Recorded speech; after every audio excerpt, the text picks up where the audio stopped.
Bismillahirrahmanirrahim. Assalamualaikum warahmatullahi wabarakatuh.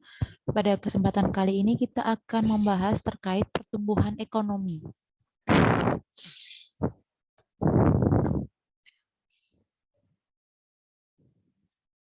Jadi di sini pembangunan ekonomi dan pertumbuhan ekonomi itu merupakan dua hal yang tidak bisa dipisahkan. Pembangunan ekonomi merupakan salah satu bagian penting dari pembangunan nasional dengan tujuan utama untuk meningkatkan kesejahteraan masyarakat. Jadi, pengertian pertumbuhan ekonomi harus dapat dibedakan dari pembangunan ekonomi. Di sini, pertumbuhan ekonomi merupakan salah satu aspek dari pembangunan ekonomi yang lebih menekankan pada peningkatan output agregat, khususnya output agregat per kapita atau Y agregat per kapita. Kita akan bahas pengertian pertumbuhan ekonomi, ada menurut Budiono, kemudian ada pertumbuhan ekonomi secara umum, yaitu perkembangan kegiatan dalam perekonomian yang menyebabkan barang dan jasa yang diproduksi dalam masyarakat itu bertambah dan kemakmuran masyarakat meningkat. Kemudian di sini perkembangan kemampuan memproduksi barang dan jasa sebagai akibat penambahan faktor-faktor produksi pada umumnya tidak selalu diikuti oleh pertambahan produksi barang dan jasa yang sama besarnya. Pertambahan potensi memproduksi seringkali lebih besar dari pertambahan produksi yang sebenarnya. Jadi dengan demikian perkembangan ekonomi merupakan suatu bentuk perkembangan yang bisa jadi lebih lambat dari potensi yang ada.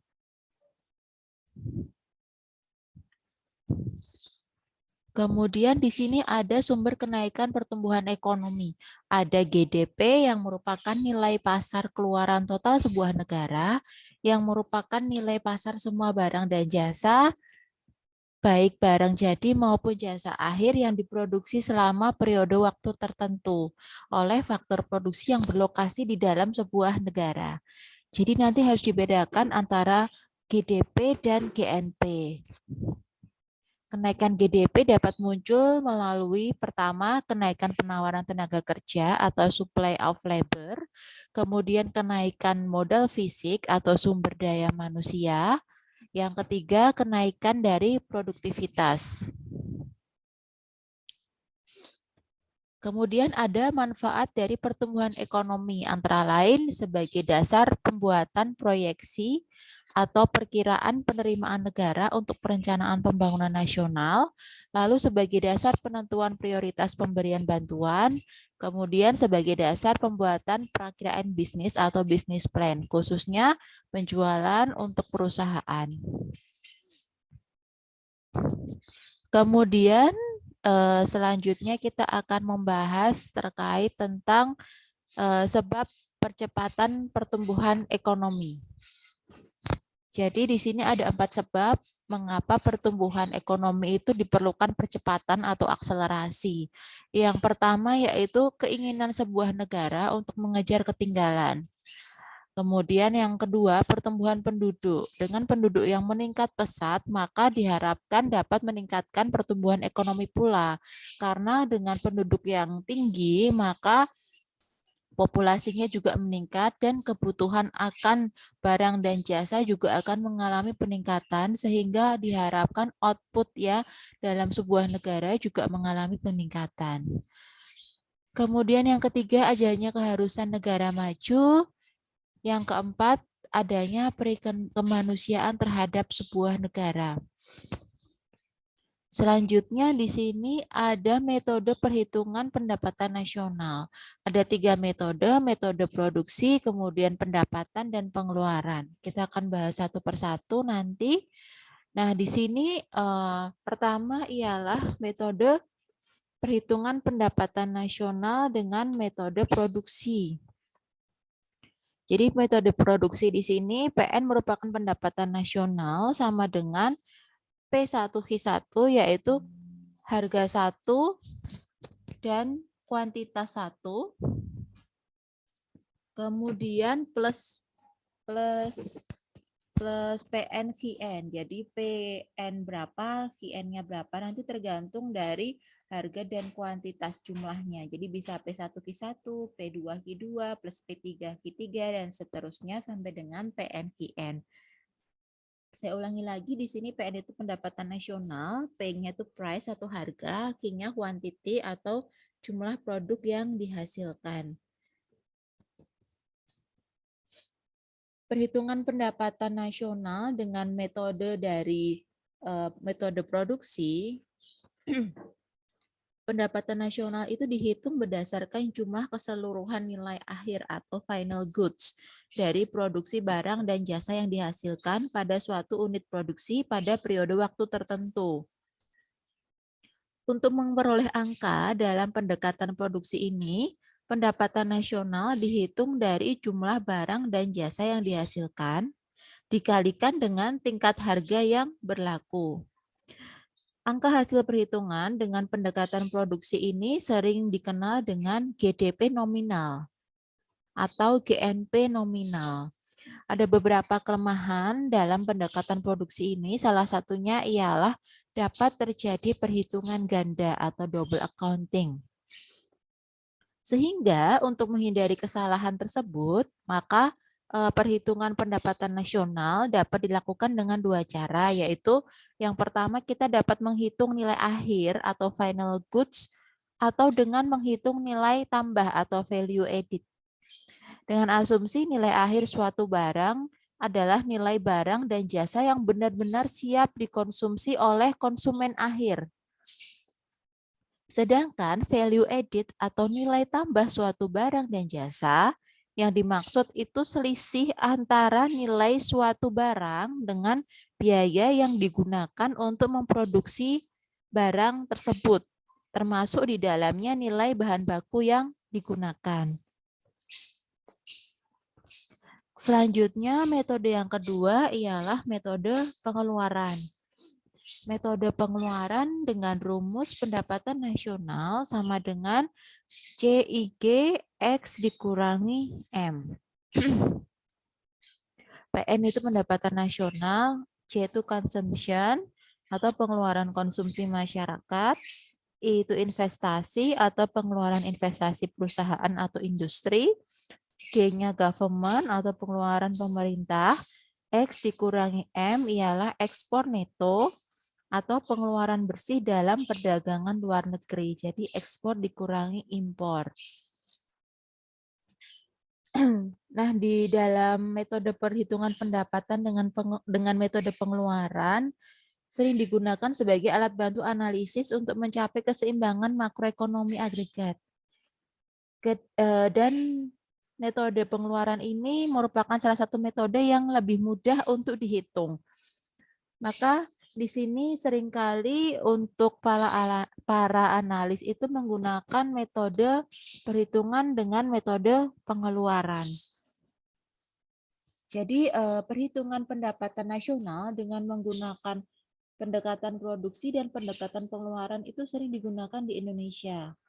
Perhitungan pendapatan nasional berdasarkan pendekatan pengeluaran dilakukan dengan cara menghitung seluruh pengeluaran masyarakat dalam suatu negara. Pengeluaran masyarakat dalam suatu negara yang dimaksud dapat dikelompokkan ke dalam sektor pengeluaran konsumsi rumah tangga, kemudian sektor perusahaan, dan sektor pengeluaran pemerintah, dan terakhir sektor perdagangan luar negeri. Metode yang ketiga ialah metode pendapatan. Jadi di sini untuk penghitungan pendapatan nasional dengan menggunakan metode pendapatan dilakukan dengan cara menjumlahkan semua pendapatan yang diperoleh oleh pelaku ekonomi dari aktivitas kegiatan ekonominya dalam suatu negara pada periode waktu tertentu. Pendapatan tersebut dapat diperoleh dari faktor produksi yang digunakan, seperti tanah, tenaga kerja, gedung, modal, dan sebagainya. Dengan demikian, pendapatan nasionalnya berupa sewa, bunga, upah, atau gaji. Jadi angka yang diperoleh dalam perhitungan dengan pendekatan pendapatan ini menunjukkan besarnya pendapatan nasional atau national income. Kemudian dalam metode pendapatan itu ada rumus yang digunakan, yaitu pendapatan nasional sama dengan R plus W plus I plus P plus S kurangi T plus NFP. Di sini PN itu merupakan pendapatan nasional, lalu R itu rent atau sewa, yaitu jumlah sewa yang diterima oleh pemilik faktor produksi. W-nya itu wages, yaitu jumlah upah atau gaji yang diperoleh. Kemudian I merupakan interest of return, yaitu jumlah tingkat bunga yang diterima oleh pemilik modal. Selanjutnya P itu profit atau keuntungan, yaitu jumlah keuntungan yang diterima oleh pengusaha. Lalu ada S dikurangi T. S itu subsidi, kemudian T itu pajak tidak langsung atau tax. Selanjutnya NFP itu pembayaran faktor produksi bersih ke luar negeri. Jadi begitu untuk metode yang digunakan dalam menghitung pendapatan nasional. Ada metode produksi, metode pengeluaran, dan metode pendapatan. Selanjutnya ada konsep dari perhitungan pendapatan nasional. Seperti yang sudah kita bahas tadi, ada beberapa konsep yang digunakan, yaitu ada PDB, PNB, kemudian NNP, dan seterusnya. Jadi di sini yang pertama, produk domestik bruto atau gross domestic bruto.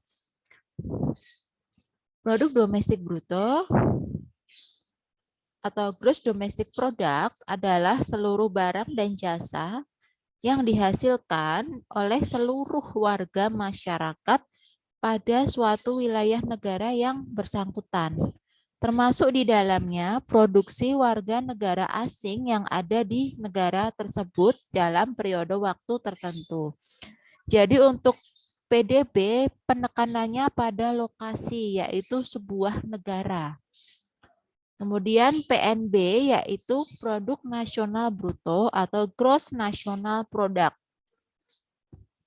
yaitu seluruh barang dan jasa yang dihasilkan oleh seluruh warga negara yang bersangkutan, baik warga negara yang ada di dalam negeri maupun warga negara yang ada di luar negeri pada suatu periode tertentu. Nah, titik fokus pada PNB ini ialah warga negara. Jadi keseluruhan produk yang dihasilkan warga negara tersebut, walaupun warga negara tersebut berlokasi di luar negeri.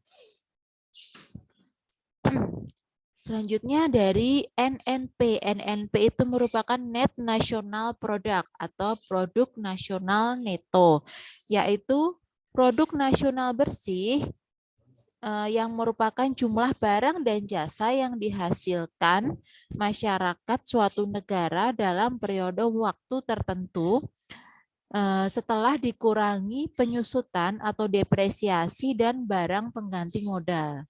Sehingga NNP ini rumusnya NNP sama dengan GNP dikurangi kurung buka penyusutan ditambah barang pengganti modal kurung tutup.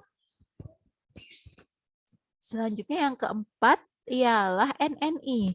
NNI atau Net National Income, pendapatan nasional neto, adalah nilai dari produk nasional bersih dikurangi dengan pajak tidak langsung. Jika tidak ada pajak tidak langsung, maka besarnya NNI sama dengan NNP. Rumusnya NNI sama dengan NNP dikurangi pajak tidak langsung.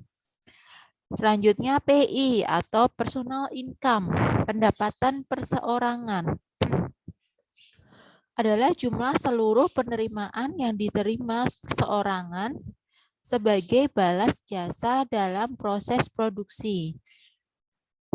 Pendapatan perseorangan ini dapat juga disebut dengan pendapatan kotor Karena tidak semua pendapatan perseorangan itu jatuh ke tangan pemilik faktor produksi. Karena harus dikurangi laba yang tidak dibagi, pajak penghasilan, iuran jaminan, dan sebagainya. Jadi untuk personal income, rumusnya PI sama dengan kurung buka NNI ditambah transfer payment, kurung tutup, dikurangi kurung buka iuran jaminan sosial, ditambah iuran asuransi, ditambah laba ditahan, ditambah pajak perseorangan, kurung tutup. Selanjutnya DI atau disposable income atau pendapatan yang siap untuk dikonsumsi. Merupakan pendapatan yang diterima oleh seorang warga masyarakat yang sudah siap untuk dibelanjakan atau dikonsumsi oleh penerimanya. Pendapatan bebas diperoleh dari pendapatan perseorangan dikurangi pajak tidak langsung. Jadi DI atau disposable income sama dengan PI dikurangi pajak langsung. Yang terakhir ialah THP. THP itu take home pay atau pendapatan dibawa pulang. Pendapatan yang dibawa pulang siap dikonsumsi merupakan pendapatan sisa akhir yang dapat dibawa pulang untuk membayar bermacam-macam kebutuhan individu. Jadi pendapatan ini mempengaruhi permintaan efektif sebab menggambarkan daya beli masyarakat yang sebenarnya. Jadi THP sama dengan DI dikurangi kewajiban membayar hutang.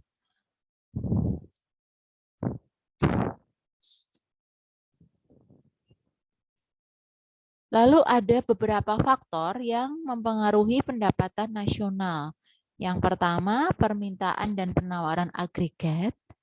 Kemudian di breakdown ke bawah ya, permintaan agregat merupakan suatu daftar dari keseluruhan barang dan jasa yang akan dibeli oleh sektor ekonomi.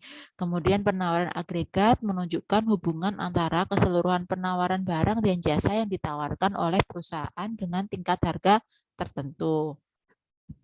Lalu selanjutnya ada konsumsi dan tabungan serta investasi. Baik, sekian untuk materi pada kesempatan kali ini. Terima kasih atas perhatiannya. Wassalamualaikum warahmatullahi wabarakatuh.